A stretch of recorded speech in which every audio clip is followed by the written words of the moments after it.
Today, I'm not talking about any job opportunities. I'm not talking about any relocation opportunities, but today is a day for me to stop, think, and process. Today, I'm talking about a situation that is back home in Zimbabwe. There is a situation that has happened, and we have to talk about this.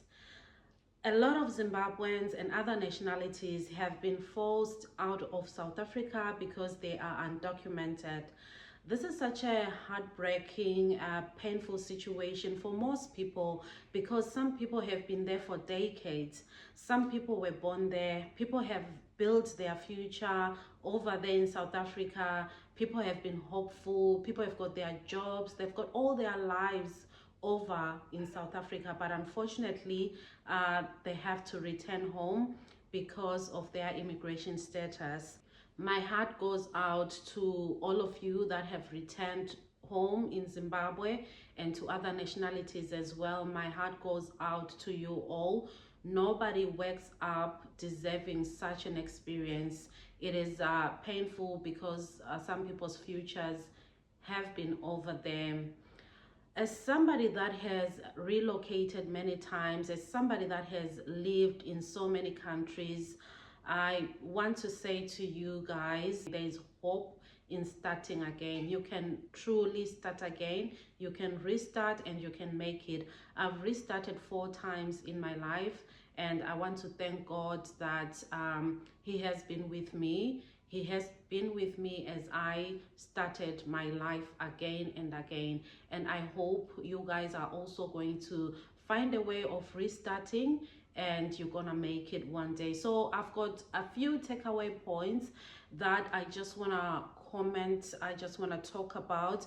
I've written them down so that I don't forget. So if you see me checking my laptop, which is on my lap, I'm checking for the points so that I can be able to express my takeaways. So the first takeaway is never to build your future on uncertainty. So if something is uncertain, if you don't know the ending, if you're not sure, don't build your future on it. Similar to people that have had their houses demolished, my heart goes to them as well. If you're certain about something, a project, an immigration status, you go for it. But if you're not certain, please, these are the things that we shouldn't do. We are immigrants. I'm an immigrant.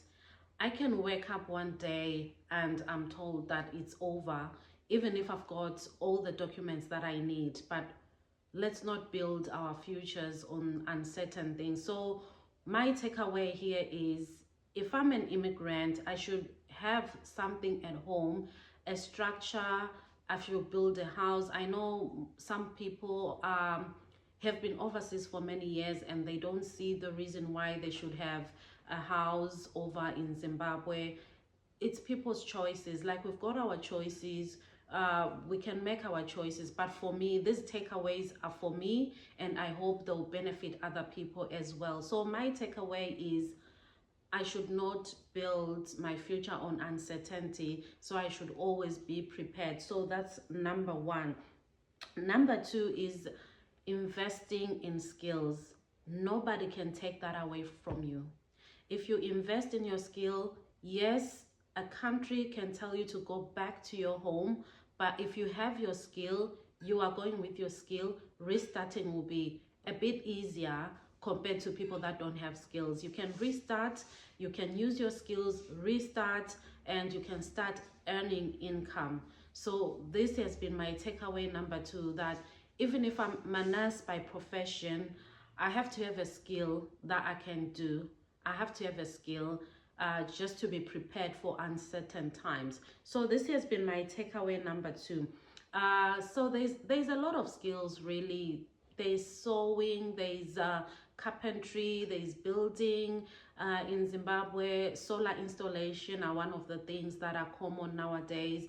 There's baking, there's hairdressing. There's a lot of skills that people can do. So yes, these are the things that we should, especially for me, these are the things that I've learned through this experience that has just occurred.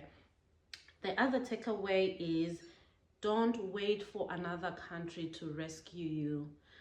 this is the sad truth. Yes, we come to these countries as immigrants. We are hopeful. We are hopeful. We are wishing for a bright future. We have secured jobs to those who have jobs, and we feel like the income that we're gonna get is going to help our family, is gonna help our relatives that are back home. But we should not we should not 100% expect that these countries that we're immigrating to are going to rescue us. So this is a takeaway that I have come up with, I have come out with from this experience. This is takeaway number 3. Takeaway number 4 is learn to have multiple incomes. This is something that I've learned as well. As I was sympathizing with the people, a thought came into my mind to say, you know what? These people are crying because their jobs, they don't have jobs anymore. It's over. Some people have been working in probably one industry for decades, for many, many years.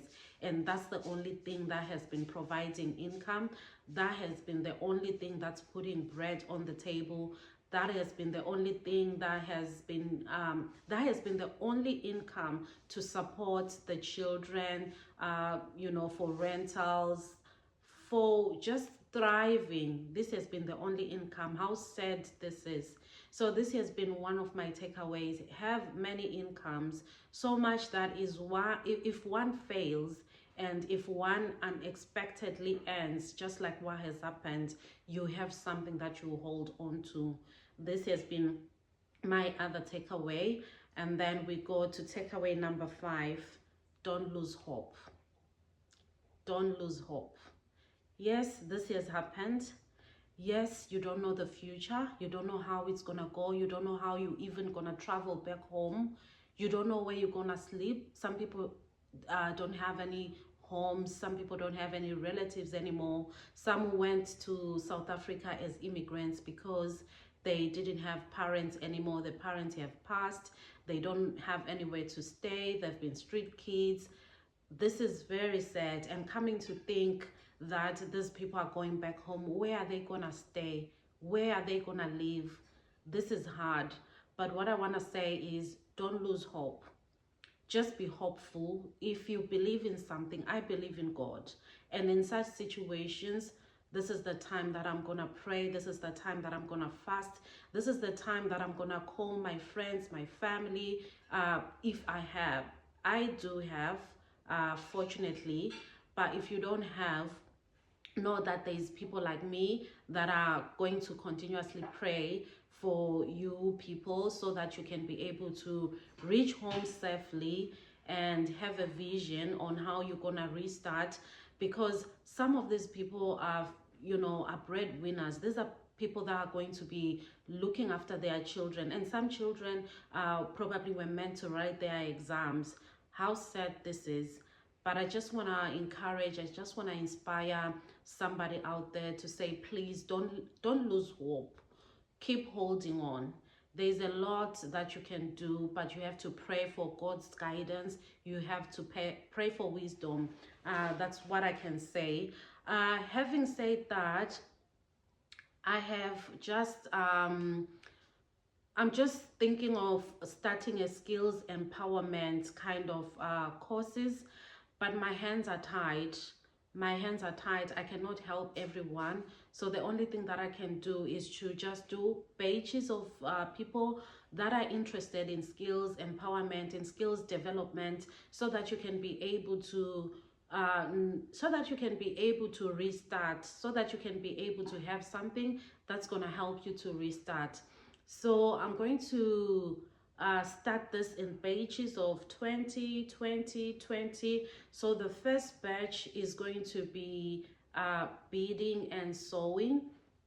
So open, this is a free course for people that will be able to register. You can check my Facebook page, or you can register here as well. You can comment, and then I can put you on the register. You can comment with your phone number, then we can talk about this. So The first batch is going to be 20 in my Tabeleland and 20 in my Mashonaland, 20 in my Tabeleland and 20 in Mashonaland. So that's how I'm gonna do it. Like I said, my hands are tied. I can only do it in Bulawayo and Harare. So the first 20 in Matabeleland North and the first 20 in Harare, I can do skills development. So the first batch is gonna do, like I said, sewing and beading, and then the second batch we will do baking, and the third batch will be mainly focusing on males.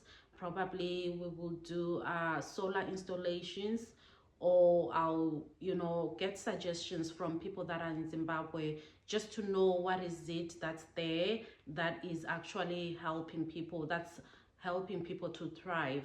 So there could be changes, but for now this is the plan. We'll start with sewing, beading, and then we go to baking, and then we go to solar installation or anything else that I will get recommendations for. Yeah, so what I can encourage you is to keep watching our channels, like and subscribe. This is where some of the opportunities will come from. You may never know. Closing of some doors is opening of the other doors. So I pray that the doors that have closed actually lead to opening to other new doors.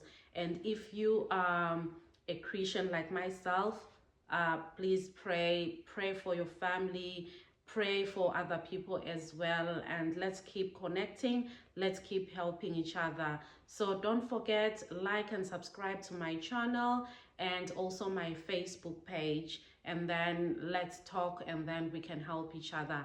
I wish for the best for everyone that has been affected, including other nationalities who are not Zimbabweans. Wishing you the best, and my heart goes to you all.